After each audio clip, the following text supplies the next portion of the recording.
Hello dear friends, welcome to my science academy.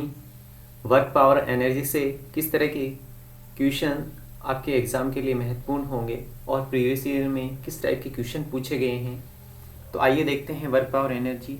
तो देखिए U equal to क्या होता है, हाफ के एक्स स्क्वायर, यानी कि स्थितिज ऊर्जा ये x के समानुपाती होती है।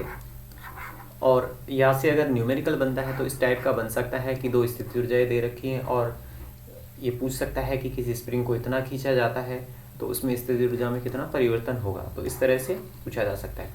देखिए के समानुपाती होता है पी स्क्वायर के, यानी गतिज ऊर्जा और संवेग में संबंध होता है, या फिर के इक्वल टू होता है पी स्क्वायर बाई 2m होता है। P1 अपॉन में P2 equal to root M1 upon में M2, ये रिलेशन होता है। टर्बाइन से गिरते पानी का वेग पूछा जाता है तो इसके लिए फॉर्मूला है V equal to root 2GH। Next देखिए कार्य ऊर्जा प्रमेय। कार्य ऊर्जा प्रमेय से अगर क्वेश्चन पूछा जाता है तो ये होता है W equal to half mv square minus half mu square. देखिए सरल आवर्ती दोलक का ऊर्जा वक्र है, इससे रिलेटेड यदि क्वेश्चन पूछा जाता है तो देखिए ये तो जो कुल ऊर्जा है टोटल एनर्जी के लिए वक्र है, इधर ये मेरा गतिज ऊर्जा के लिए वक्र है और ये स्थित ऊर्जा के लिए वक्र है। नेक्स्ट देखिए प्रत्यावस्थान गुणांक कि न्यूटन के अनुसार टक्कर के पश्चात कणों के दूर जाने के आपेक्षिक वेग और टक्कर से पूर्व समीप आने के आपेक्षिक वेगों का जो अनुपात होता है वो क्या होता है, नियत होता है। ये E इक्वल टू होता है, यानी कि प्रत्यावस्थान गुणांक E इक्वल टू होता है V2 माइनस V1 अपॉन में U1 माइनस U2, या फिर इसे लिख सकते हैं minus V1 minus V2 upon में U1 माइनस U2। जो प्रत्यावस्थान गुणांक है इसका मान 0 से लेके 1 के बीच होता है।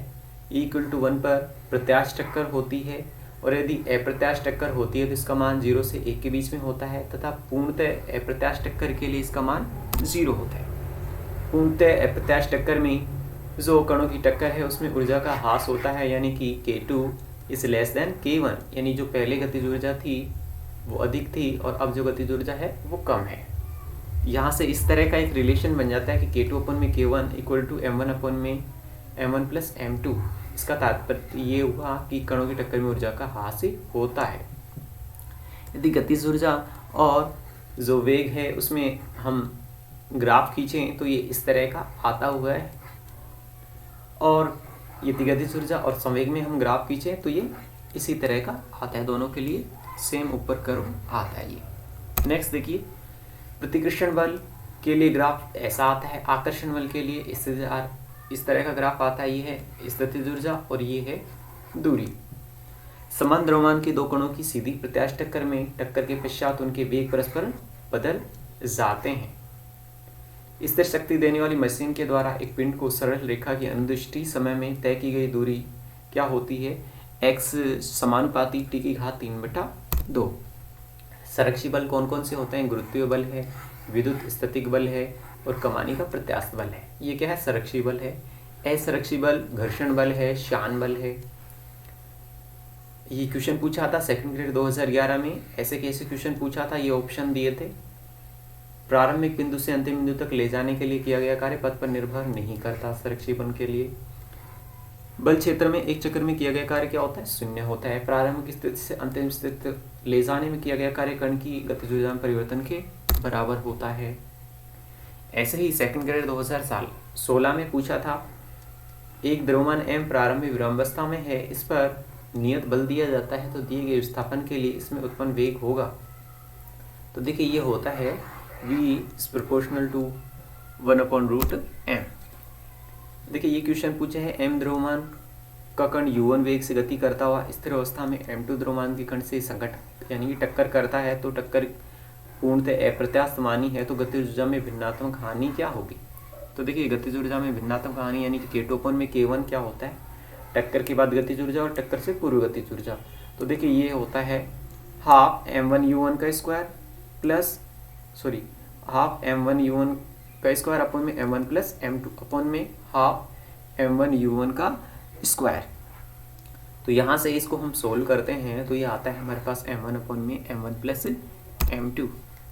अब देखिए प्रत्यास्थ टक्कर में क्या होता है कि टक्कर के पश्चात जो दोनों कण हैं एक दूसरे के क्या हो जाते हैं, लंबवत हो जाते हैं। तो अगर आपसे क्वेश्चन पूछा जाता है कि टक्कर के पश्चात कण लंबवत दिशा में गति करते हैं या फिर कोण का मान कितना होगा, तो 90 डिग्री होगा। एक गोला समान द्रव्यमान वाले एक स्थिर गोले से टकराता है, प्रत्यावस्थान गुणांक E हो तो टक्कर के पश्चात गोले के वेगों का अनुपात क्या होगा। अगर इस तरह के क्वेश्चन पूछा जाता है तो इसके लिए फिक्स फॉर्मूला है V1/V2 equal to 1 - C/1 plus E। कोई गेंद है 1 मीटर की ऊंचाई से धरातल पर गिराई जाती है।